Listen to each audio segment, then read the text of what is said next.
has alleged. That claim is for negligence/reckless/intentional infliction of emotional distress.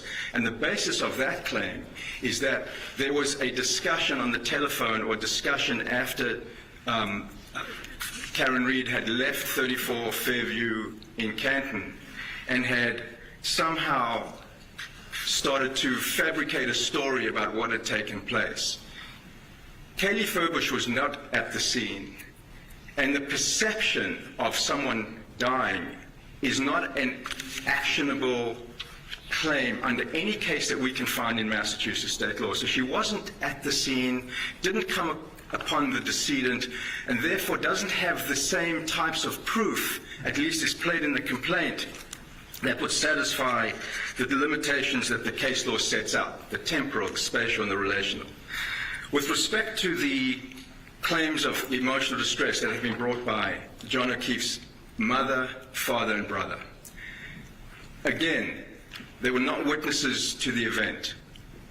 They came upon him many hours later. There are cases, and particularly the Cohen case that is cited in our brief, that speaks to the time that passes between an alleged event and when a family member or a bystander witnesses the consequences of that alleged event.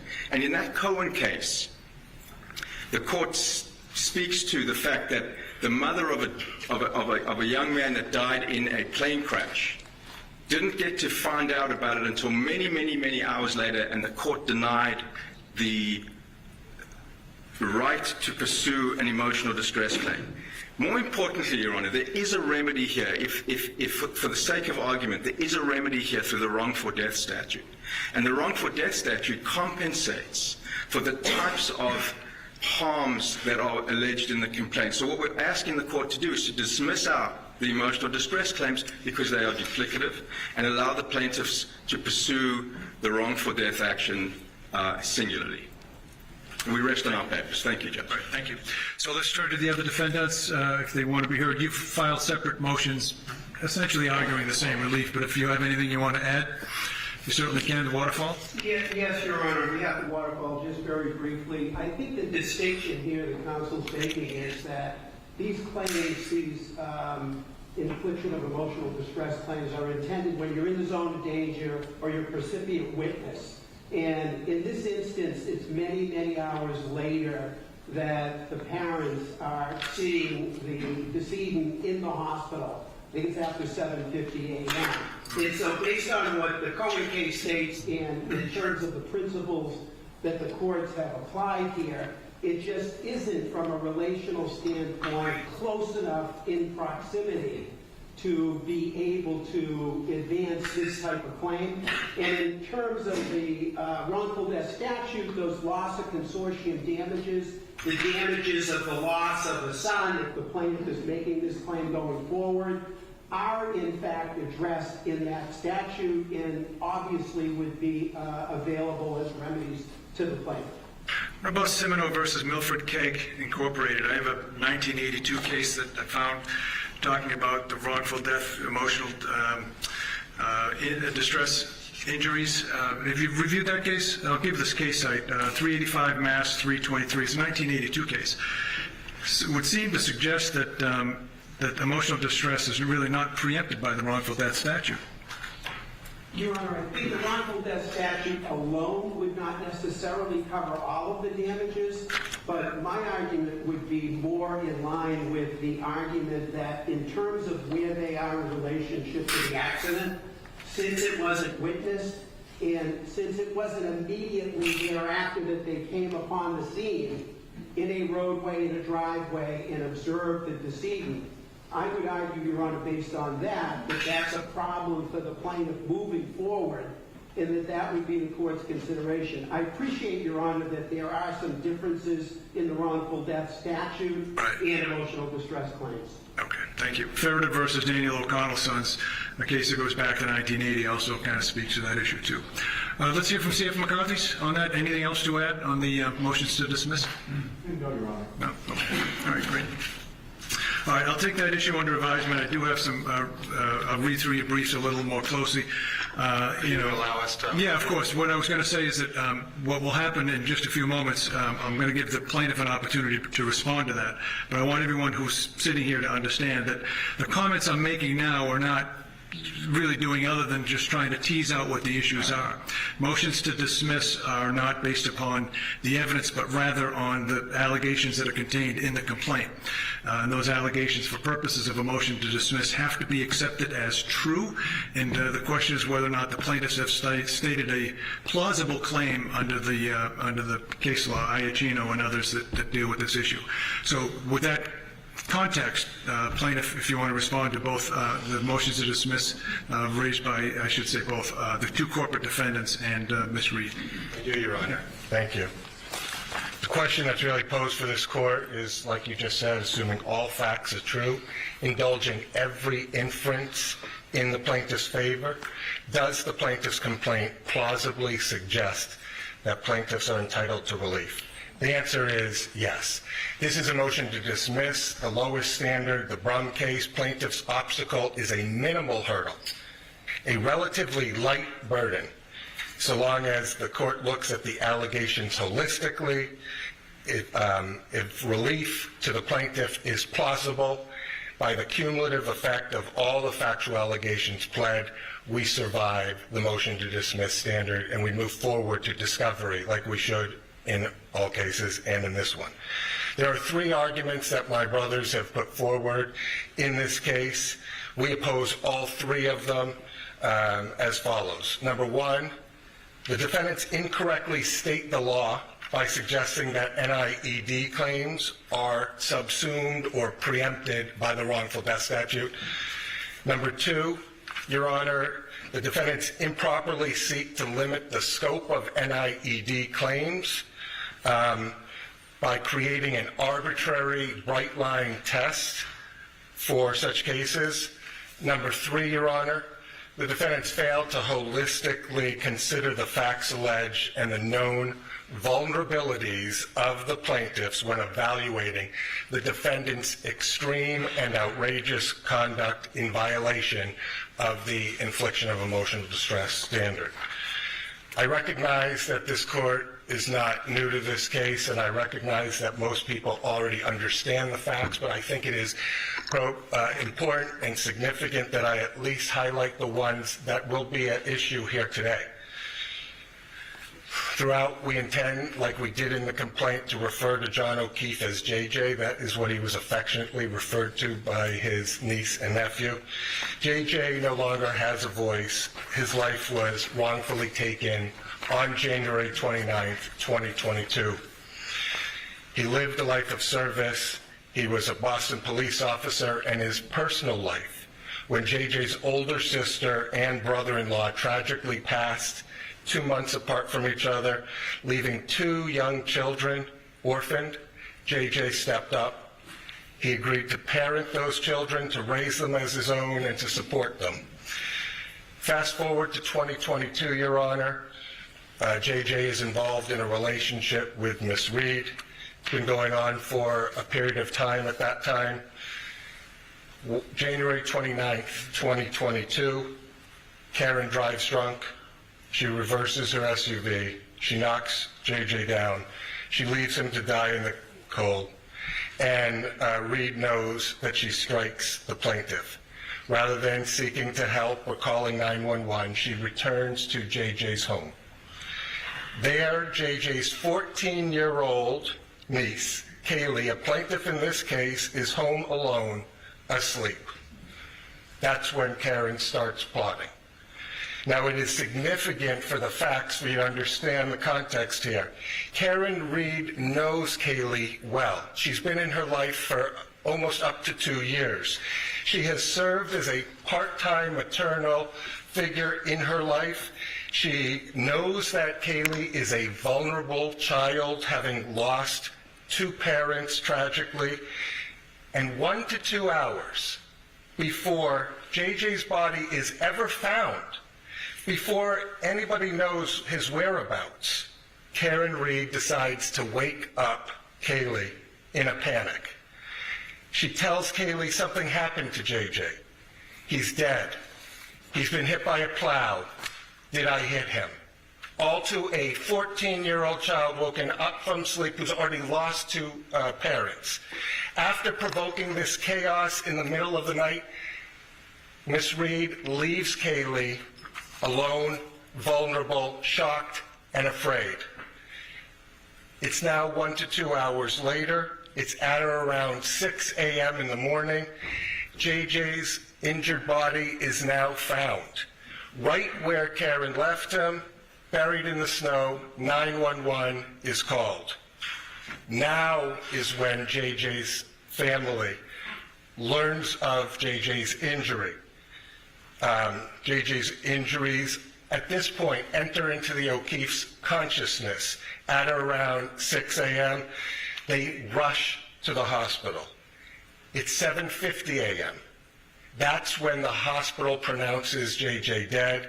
And within minutes of being pronounced dead, that's when the O'Keeffe family sees their son in the injured state that he was in as a result of the wrongful conduct.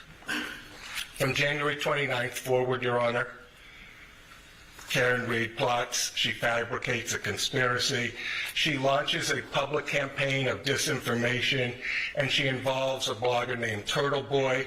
She leaks not for public information through him. She pits her followers against the O'Keeffe family, and all the while, Karen knows that the O'Keeffe family is also vulnerable, grieving another tragedy in their family. The O'Keeffes and Kaylee suffer severe emotional distress. It's more than anguish and more than grief, and it is not overlapping with the wrongful death statute. So the first argument that the defendants made, they claim that JJ's parents are precluded from bringing NIED claims because such damages are duplicative of the wrongful death statute. We reject that argument. JJ's parents are the next of kin, and their emotional distress claims are not preempted by the wrongful death statute. They took their first shot across the bow by making that their primary argument. Presumptively, they did so because it believed it's their best argument. But the problem with that argument, as Your Honor has already pointed out, it patently misstates Massachusetts law. You have pointed out the Cimino case, where, let me just point out first the wrongful death statute. It has two components for damages. It has two buckets of damages. It has the estate's damages. Those all are JJ's damages. His conscious pain and suffering, the medical bills, things that relate to his damages. And then we have the second bucket, the next of kin bucket. Those are lost value damages. The lost value of JJ being in his next of kin's life. And in that case, Your Honor, it is just the parents. Now, they suggest that those are overlapping with the NIED, but Your Honor was right to point out the Cimino case, where a drunk driver kills a 9-year-old boy. The father of that 9-year-old boy brings a case against the drunk and the bar for over-serving him. The father brings two separate causes of action, one for wrongful death, one for NIED, negligent infliction of emotional distress. The court held in that, and I quote, argument that plaintiff's claim for emotional distress is preempted by wrongful death action misconstrues the common law cause of action for emotional distress. Emotional distress, as the concept has evolved in the Commonwealth, is a severe psychological shock directly resulting from experiencing or witnessing the effects of the defendant's conduct. A claim for damages based on emotional distress, the court says, does not include an administrator's claim for loss of consortium, which will be present in every wrongful death action such as this. Since emotional distress is a wrong to plaintiff distinct from what was done to his son and the statutory beneficiaries of the decedent, it is not a duplicative remedy. It is not preempted by the wrongful death statute, and that's page 334 of the Cimino case, Your Honor. Cimino still remains good law. You were right to point that out. It directly contradicts everything that my brothers just argued here in this court, and I see no reason why this court should overturn the good standing law that exists under the Cimino. We ask that Your Honor deny the motion to dismiss for that first argument. The second argument that they make, Your Honor, is that the plaintiff's NIED claims are not sufficiently contemporaneous with the alleged accident because the family sees JJ 7 hours after the accident. That the law does not endorse such a narrow, arbitrary interpretation of the law.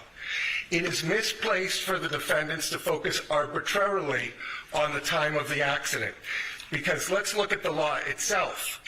The liability for NIED depends on a number of factors: where, when, and how the injury enters into the consciousness of the plaintiffs. And it also requires the degree of relationship between those plaintiffs. But I repeat, where, when, and how the injury enters into their consciousness. It is misplaced for the defendants to suggest that it matters that plaintiffs were not at the scene of the accident, because, as you pointed out, the Farrader case stands in the exact opposite, where the plaintiff who rushes onto the scene and finds his loved ones injured has no greater entitlement to emotional distress for that shock than a plaintiff who rushes to the hospital, so long as the shock follows closely on the heels of. It is misplaced for the defendants also to suggest that there is a bright line test for the number of hours that passes between the time of an accident and when the injury enters into the consciousness of the plaintiffs. Your Honor has persuasive authority from the Zachary case that shows that an NIED case can survive even when the close family doesn't see the deceased body or the injured body until a day later after the wrongdoing. There is no bright line test. NIED is a fact-intensive analysis. And when we apply the law to the facts of this case, let's look at where, when, and how the injury enters into the consciousness of the people that we're bringing those cases for. It's 12:30 a.m. and nobody except Karen Reed knows about JJ's injuries. Defendant's wrongdoing continues into those early hours. She knows she struck him. She seeks no medical help. Instead, she chooses to cover it up and hides the injuries from anyone. It's not until 6 a.m. that JJ's injuries are even capable of getting into anyone's consciousness. The O'Keefe family immediately learns of JJ's injury, and they, closely on the heels, they rush to the hospital, at which time they see the deceased body within minutes of him being declared dead. It is incredulous to think that a wrongdoer who hides the wrongdoing and the injury from anybody can be relieved of liability simply because the injury becomes knowable only after they disclose it. The defendant's cited cases are inapposite. They have no relationship to what is being asked of this court. They all involve a motion for summary judgment standard, which is a very different standard than the one that we are talking about here today, the motion to dismiss, the lowest hurdle to overcome. They try to equate it to a mother who learns of the rape of her daughter 7 months later, but that rape was known to other people within days. They try to relate it to the Migliori case, which has no relevance because it deals with somebody who has no close relationship. They didn't even know the decedent, and therefore it doesn't meet that standard. And then they rely on the Cohen case, which I heard both sides try to suggest has relevance. But in that case, Your Honor, the mother learns of her son's death 7 hours after the death. That's 7 hours after the injury occurred. And by the way, it was already knowable 7 hours earlier by other people when that plane crash was projected, and the son of the woman who brought the claim knew about her own, his brother's death. The mother is 1,000 miles away, so spatial proximity is not there, and she only learns of it via phone. Does not experience the injury and never sees the body. Contrast that with everything that we talked about, Your Honor, where as soon as it was knowable, they learned about it, they rushed to the hospital, they saw the body, and they saw the body within minutes of him being declared dead. The purpose of the law is to distinguish between emotional distress from perceiving an injury versus the expected anguish that any person would feel from the death of a loved one. I want to talk briefly about Kaylee and her NIED claim to suggest because she wasn't at the scene or because she was not at the hospital that day and they tried to spare her of that, does not suggest she doesn't have a right. In fact, she experiences the trauma, the panic, the chaos of the injury contemporaneous with Karen Reed waking her up in the middle of the night and exclaiming that her parental figure, the third that she has now lost, was dead, hit by a plow or her SUV. Notably, this enters into her consciousness before anyone other than the wrongdoer knows of the injury. To the extent that defendant seeks relief because Kaylee did not see with her own 2 eyes, I refer you also to the Cohen case, which they cite for different reasons, but in it the language talks about sensory perceptions to suggest that you can't use other senses in order to perceive and experience the injury or the injurious event is wrong. Otherwise, no blind person would have a legal right under NIED. We have many senses. We use them all the time. And when it enters into our consciousness, it's hard to undo of it. It is very different from learning that your close family member has died. That is upsetting. It will be upsetting to anybody. But to have experienced the event or the injury and enters into your consciousness, that is the very reason and the foundation why NIED exists as a claim. So on that second, we also suggest that you should deny it because they experience the injuries. Closely on the heels of them being knowable and perceivable to anybody. Third, Your Honor, the defendants argue that the intentional/reckless infliction of emotional distress claim should fail because there's no extreme or outrageous conduct directed towards the plaintiff.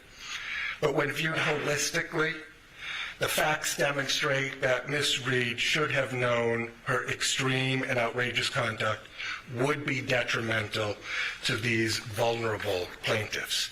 And I use the word vulnerable plaintiffs because it's relevant to our case law, Your Honor. It's misplaced to suggest that the conduct needs to be directed immediately towards those plaintiffs. As long as she should have known that the emotional distress was the likely result of her conduct, that's sufficient under the reckless infliction of emotional distress standard. So how do we evaluate what is extreme and outrageous? It's fact-intensive, but the law does recognize that some critically important factors that need to be considered when evaluating what is extreme and outrageous. Plaintiff's susceptibility, defendant's knowledge of that susceptibility, and the relationship between defendant and plaintiff. The case law all suggests that that gives rise to extreme and outrageous conduct. In evaluating whether defendant's conduct was extreme and outrageous, the courts should consider whether individuals at whom conduct is directed is known to be particularly susceptible to infliction of emotional distress. Boyle versus Wenck, 1979 case we cited to, Your Honor. Our case law has recognized susceptibilities to evaluate extreme and outrageous conduct to be a recent hospitalization in the Boyle case, a cancer patient in the Harrison case, elderly or frail people in the Bailey case, or children, minors, based on their age in the Sarkonis case, all that we've cited to, Your Honor, and I'm happy to give you cites. The law in Roman versus Trustees of Tufts College says, as it relates to this, the court should put as harsh a face on the defendant's actions as the basic facts would reasonably allow. The relationship of a plaintiff to the defendant and her knowledge of the plaintiff's sensitivities is an important consideration in determining whether the challenge conduct satisfies the extreme and outrageous conduct. That's the Russell case. Let's talk about Kaylee as it relates to the infliction of emotional distress. Should defendant Karen Reed have known that emotional distress was the likely result of her conduct? Was defendant's conduct extreme and outrageous? Those are the questions that ultimately we pose to a jury. Kaylee was young, 14 years old. The defendant had a relationship with her, knew she was emotionally fragile, knew she was orphaned at the age of 6, knew that she lost both parents tragically. The defendant assumed the pseudo-parental role with Kaylee for nearly up to 2 years. The defendant, Miss Reed, knows that she knocked JJ down. It's in the middle of the night. She wakes up Kaylee abruptly. She talks about JJ being dead, being struck by a plow, being struck by a vehicle. Mind you, this is all hours before anybody has even discovered his body, and she is now actively talking about him being dead. Then, after creating this chaotic, upsetting situation in this young, fragile girl's psyche, she leaves her. She leaves her home alone, shocked and frightened. Compound that by defendant's choice to speak her false narrative publicly, to use social media, to leak public information through Turtle Boy, to control that narrative. Why is Turtle Boy out there saying the O'Keefe's family period of grief has expired and they are now fair game? Who leaked the autopsy photos that got published by Turtle Boy for this vulnerable family to have to be exposed to that they weren't seeing before? To the extent that the defendant argues that this is not extreme and outrageous, remember the law. It is the jury's role to decide whether the defendant's conduct was rude and clumsy or extreme and outrageous. That comes right from the case law. As it relates to the family, Your Honor, should the defendant, Karen Reed, have known that emotional distress was the likely result of her conduct? Was defendant's conduct extreme and outrageous? Again, those are the questions posed for a jury ultimately. But the law says conduct which the actor should have known would result in distress is actionable. And the plausibility standard, the motion to dismiss standard, which is where we're at right now, Your Honor, simply calls for enough facts to raise a reasonable expectation that discovery will reveal evidence of the illegal conduct. Margaret and John have now buried 2 children. Paul has buried all his siblings. Defendant always knew this. She has always known their vulnerability. And yet she creates a calculated and malicious campaign of disinformation designed to hide the truth in this case. She pits the O'Keefe family versus the Reed family, and a reporter who she asserts editorial control publicly proclaims to Reed supporters, the O'Keefe family's period of grief has expired, and they are now fair game. Discovery will track how much leaked information defendant should have known would result in distress to the O'Keefe family. To the extent that the defendant suggests that this case fits nicely within any other case decided on this issue, remember the facts and circumstances here are exceptional. We wouldn't have these TV cameras or a full courthouse if they weren't exceptional. That is why we are here, Your Honor. It doesn't fit within a nice box like every one of those cases I cite. The Polay case where we talked about false police reports and harassment petitions were not considered towards emotional distress because they were petitioning activity. I want to talk about that briefly, because what Ms. Reed has done is not petitioning activity.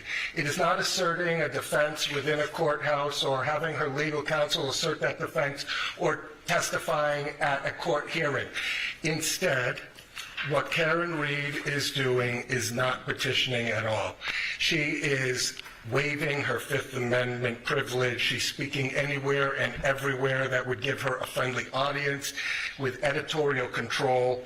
She's gone on Dateline, Nightline, 2020, Fox 25, Boston Magazine, Vanity Fair, WEEI, Turtle Boy, HBO Max, ID Discovery, etc. There are more. This is an exceptional case that requires exceptional discovery, that requires us to decide this matter by a jury, not by a motion to dismiss phase, Your Honor. It is not like the Quinn case that they cite where there's an open adulterer involved, and so they think that's not extreme and outrageous. And it's not extreme and outrageous like it has nothing to do with the employment case where they fired somebody who had a criminal case pending, then they brought them back on, and he didn't like the way that they treated him after he was found not guilty, which is different, by the way, than innocent. The court should deny the third of those arguments. They should know that plaintiff's susceptibility and vulnerability are at issue in this case and are the very reason and foundation why it is extreme and outrageous conduct, and that defendants' improper actions would cause severe emotional distress. Defendants' actions were not rude and clumsy. They were extreme and outrageous. We ask Your Honor to allow this case to go forward with discovery, allow us to explore each and every one of those issues, because these are real damages for real people who have suffered long enough. Thank you. All right, thank you. Any response from the defense? Your Honor, briefly. Firstly, those allegations contained in the complaint are allegations which we will refute. Counsel cites to the Camino case, relies heavily on it. What counsel didn't tell the court is that in the Camino case, the father of the child who died in the car accident was himself hit. Part of the car accident. Gets up, runs to see his son. It's contemporaneous. It's at the time of the event. And the court didn't have the same spatial, relational, and temporal concerns that the cases speak to with respect to emotional distress claims. So I point that out for the Your Honor. He also mentioned much about conspiracy theories, much about going out in the public and creating a narrative, which is precisely the reason why we're going to brief the issue about why those other parties need to be in this case. As I'd said, it is more than just a wrongful death action, Your Honor. I respect the opportunity to brief that, and we rely on our papers and defer to the court on the motion to dismiss. All right, thank you. Any other defendants wish to be heard on the issue? Anything else? All right, thank you. Certainly, there's a lot to the complaint, and again, for the record, so that people understand this is a pre-discovery form of relief that the defendants have sought by way of dismissing certain of the counts that are in this complaint, and the court has to consider the allegations as being truthful and every reasonable inference to be drawn in support of that. So I will look forward to reviewing that. I'll issue a decision as soon as I can. As expected, the lawyers in this case have advocated the positions of their clients very clearly, and I expect that with the procedural things that might be asked for at some point, that this case will have a very long tail to it as it goes through the litigation process.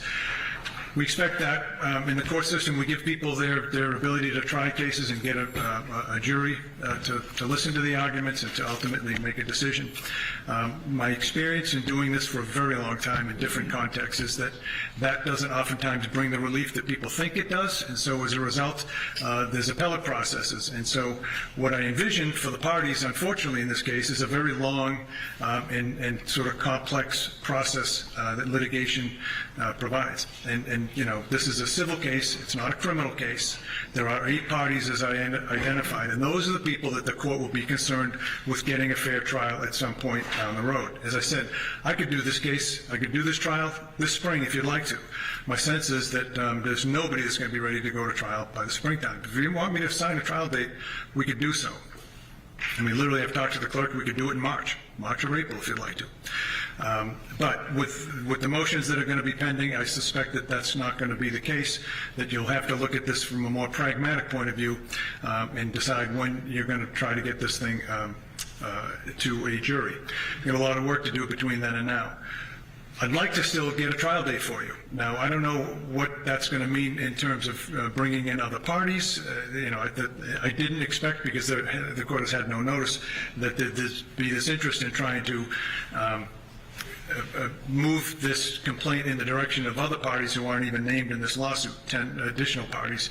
And there's relatively novel theories as I'm hearing it. But nonetheless, we'll let the parties file the motions that they need to, and we'll address them as each comes. But my point in raising this all is that the parties also have another way to do this case. They can do it by way of potential resolution. And I mean this sincerely when I say that being a judge for many years, you learn things. What you learn is that oftentimes litigation is an inartful way to try to resolve parties' disputes. There's alternative dispute resolution, there's mediation, there's all kinds of other avenues that we advance to try to get people what they want, which is resolution of a case. The most important thing, it would seem to me, to any party to this case, is to resolve the uncertainty, right?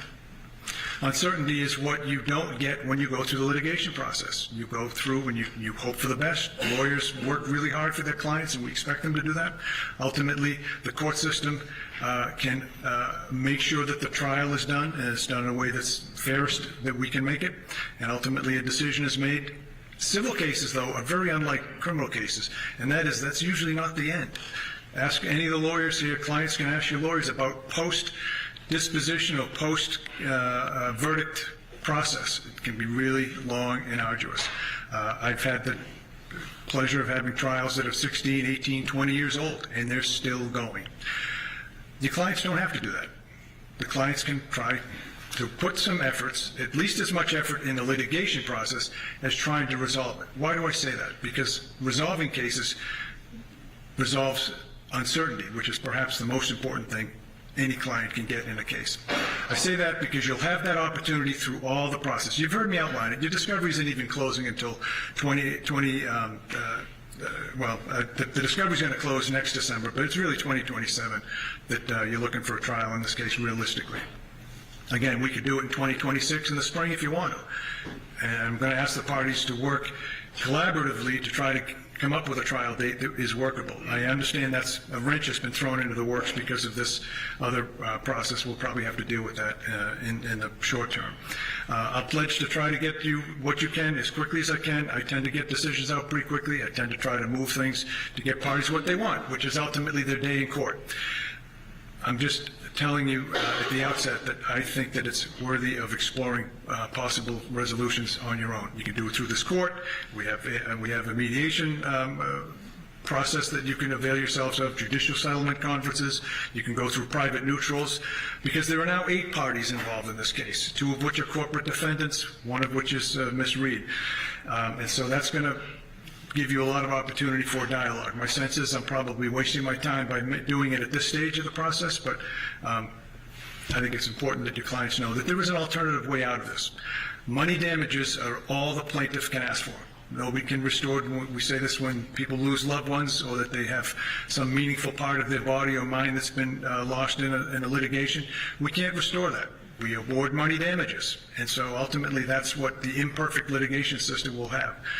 Knowing that, there's a huge opportunity to try to resolve a case like this, and I would urge the parties to have very frank discussions with their lawyers about that, and ask yourselves, is it worth going forward with all the uncertainty? And I'm not going to explore with your clients what everybody has to lose. Everyone knows that. If I were representing a plaintiff in this case, I would tell them all about things like the time it takes to get to litigation, how what we have the burden of proof. Yes, it's easier with a burden of proof that's by a more likely than not standard versus a proof beyond a reasonable doubt, but still, it's a burden of proof nonetheless. But there's a time value of money. People don't, getting this behind them is an important issue. From the defendant's point of view, again, time is money. There's a lot of time, effort, and anxiety that is put together with a litigation like this. We have two ongoing, as far as I understand, the two businesses in Canton are ongoing, and they have their business decisions they have to make ultimately. They're defendants in this case. They have to understand the risk of going forward in a trial versus resolution. Of course, Ms. Reed herself, a lifetime of potentially facing the uncertainty of a judgment and what that will mean in terms of ability to put this matter behind and going forward. It's going to be very complex. So you can resolve that by looking at putting some effort into this case to resolve it. If you can, great. If not, we stand here committed to giving you the next opportunity to get it before a jury, which I'm suggesting to you could do as soon as this spring, if you want to. Okay? Anything else we need to address this afternoon? Not from the defendant, Your Honor. Okay, great. I'll issue a decision on the motion to dismiss. Tracking order stays in place as it is now, but here's my concern, folks. With this motion that the defense team is talking about putting together, I think that needs to be looked at sooner rather than later. It's a big deal, right? Yes, Your Honor. Okay. Why don't we get a status date? When do you want to, and we can do by Zoom, folks, if it's just as easy. My order was to have everybody here so that you all get a chance to meet. I want people to be understanding that this is a civil matter, and I want you to be, at least to some extent, trying to be civil about how to resolve your issues. I would have liked to have seen, for instance, this motion that was brought about in open court should have really been discussed ahead of time so you have a better position on it, but I don't want to waste your time. You want to do the next hearing by Zoom? You want to do it in person? You tell me. Plaintiff? We're agnostic, Your Honor. I'll do what... We're agnostic? Is that what you said? Yeah, as it relates to that. We'll come in person or we'll do it via Zoom. Defense? Your Honor, we prefer to be in person. Okay. Either way, Your Honor. Okay. All right, we'll do it in person. Fine, we'll do it down here in Plymouth. I will be moving into the Brockton court next month, but this is especially assigned, at least for now, so I'll come back down here. That's not a problem. Mr. Clerk, do you want to suggest a date for us? Sure. How many days out do you want to go? About 60 days? 90 days? Yeah, probably 60 days. 50 days? November 21st, Friday in the end of November. Yeah, that November 21st. Okay, I'll have a decision out before then, certainly, as quickly as I can. 11/21, and that would be for a status regarding tracking order and discovery, and any motions, Rule 15 motions to amend, or bring in third parties. Okay, all right, thank you, folks. We'll see you then. Thank you, Your Honor. All right. Nothing with the jury? I don't think so. Nothing with the jury?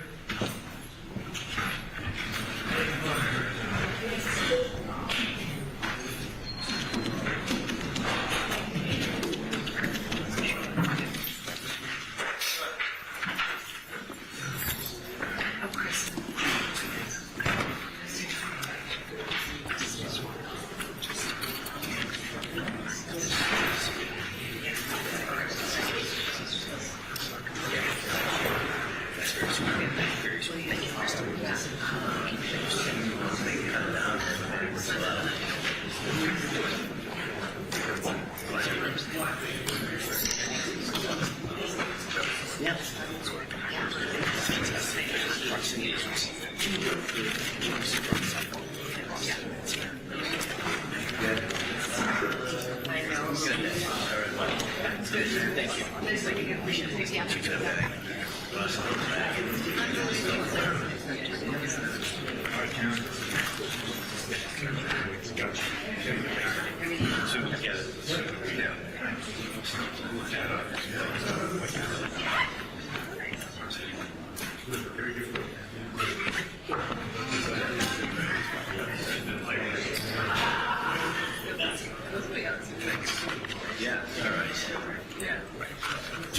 Thank you.